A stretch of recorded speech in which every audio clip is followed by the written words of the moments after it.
halatayım boylum sallanıp geçti. Gözüme sataştı halı görçünün. Hey hey hey hey hey.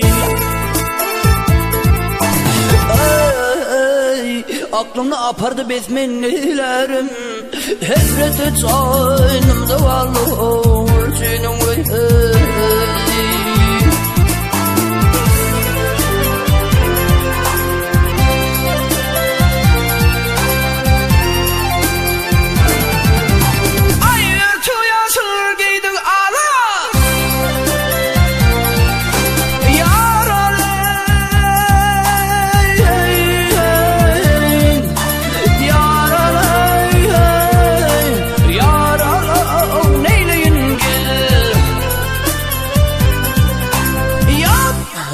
yaşılır giydik ala aboy selvemen der kamatı da hey hey hey hey hey hey hey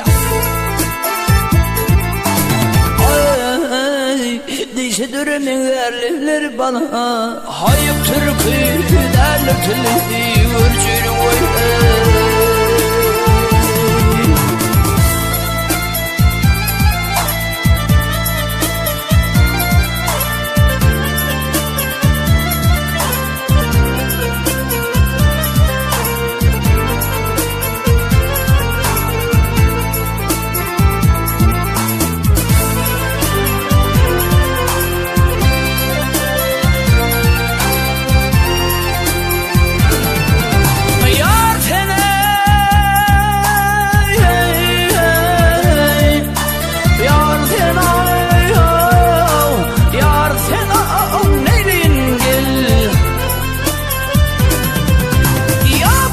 Bahçesinde şeyda bülül ötüşmez, ahır örmenin alam yara yetişmez. Hey hey hey hey hey hey.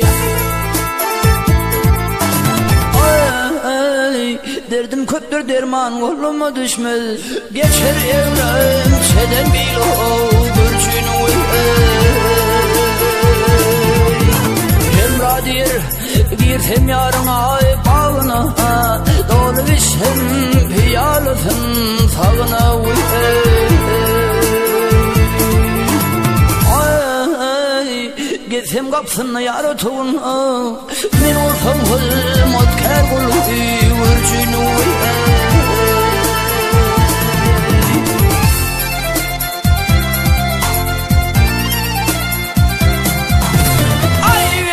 kapsınna yarı tuğunla men olsam hılmat kær kulu görçünün vay ay